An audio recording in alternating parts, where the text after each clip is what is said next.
Bismillahirrahmanirrahim. Assalamualaikum warahmatullahi wabarakatuh. Untuk pertemuan kali ini di mata kuliah Applikom Statistika, saya ingin membahas tentang populasi dan sampel. Nah, populasi dan sampel ini merupakan suatu yang bisa dibilang krusial ketika kita melakukan penelitian. Ya.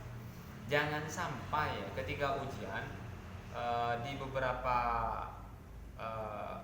ujian skripsi kadang terjadi ada mahasiswa tuh yang tidak paham populasi dan sampel itu apa, populasinya siapa, sampelnya siapa.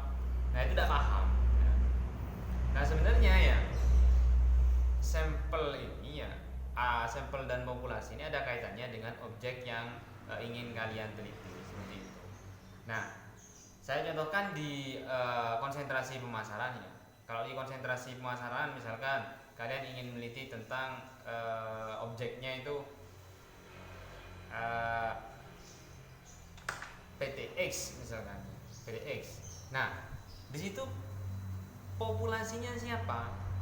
Kalau kita bicara pemasaran biasanya yang menjadi objek adalah konsumennya.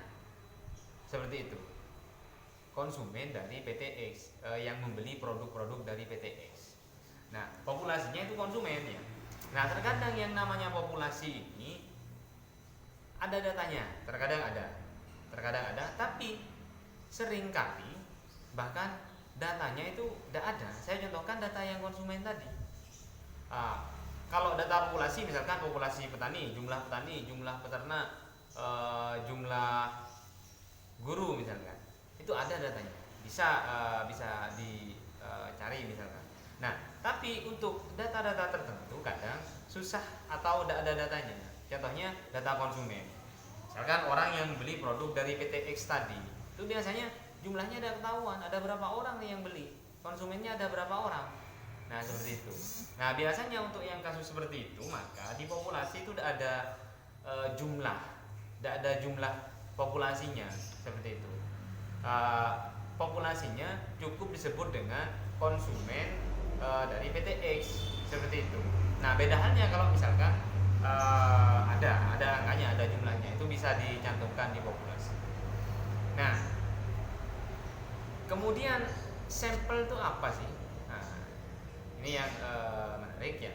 Sampel itu merupakan bagian dari populasi. Misalkan ini populasi ya. Ini anggaplah gambarnya bulat, populasi. Ini sebagian dari populasi. Sampel ini diambil dari populasi. Nah, kenapa kita perlu sampel? Karena terkadang ya, contohnya untuk yang tadi juga, misalkan jumlah populasinya tidak ketahuan, atau mungkin bisa jadi ya jumlah populasi dari objek yang ingin kita teliti itu jumlahnya terlalu banyak, seperti itu. Misalkan kita ingin meneliti tentang petani misalkan, jumlah petani banyak sekecamatan Pamekasan, atau bahkan satu kelurahan itu juga banyak gitu. Apakah waktu kita nututi untuk melakukan penelitian secara keseluruhan, kita datang ke petani satu persatu, misalkan ke peternak juga, ke nelayan juga seperti itu misalkan di suatu daerah, apakah nutut waktunya kalau misalkan kita mau meneliti satu persatu? Nah, ketika dihadapkan pada permasalahan seperti itu, maka kita butuh yang namanya sampel seperti itu. Nah, yang ingin saya tegaskan ini, yang menarik juga ini. Nah, kalau populasinya sedikit, ya, saya contohkan tadi yang karyawan ya. Nah, yang karyawan, populasinya misalkan karyawannya cuma 40. Nah, itu bisa dijadikan sampel semua. Jadi satu populasi dijadikan sampel. Bisa, tidak apa-apa. Nah, kasusnya yang tadi misalkan saya contohkan petani. Petani kan banyak ya. Petani banyak. Misalkan mau neliti di Kecamatan Pamekasan, jumlah petaninya misalkan 20.000 petani misalkan seperti itu. Apa kita mau meneliti sebanyak itu?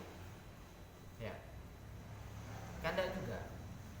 Jadi kita perlu mengambil sebagian dari populasi itu untuk kita jadikan sampel penelitian.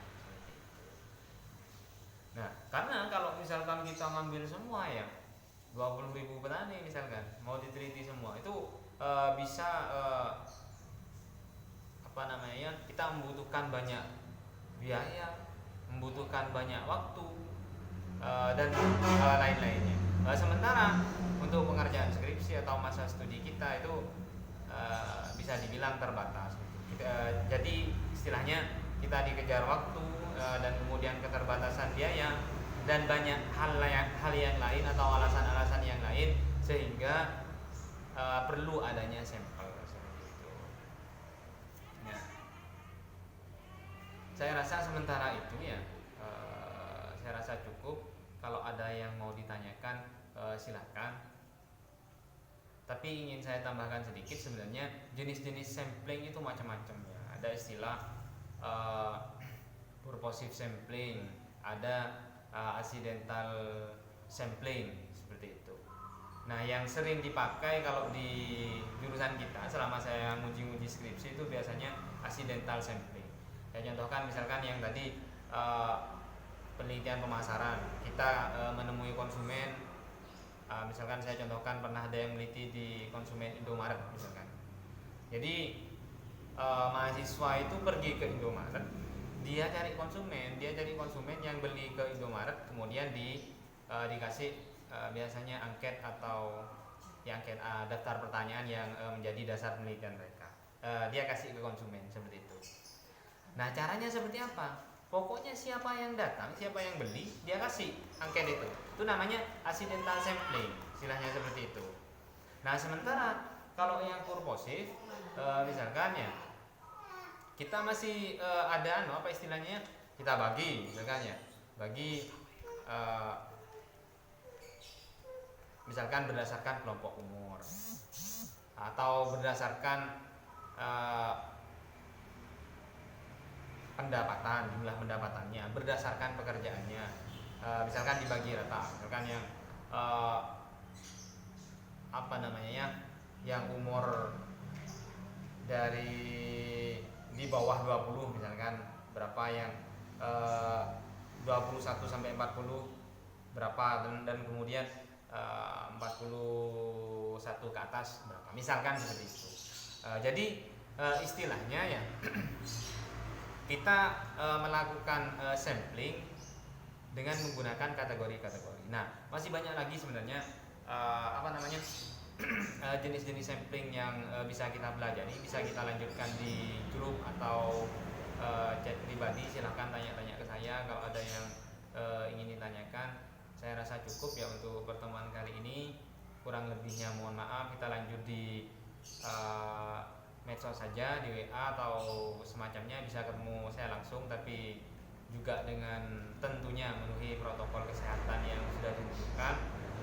Kurang lebihnya mohon maaf. Wabillahi taufiq wal hidayah.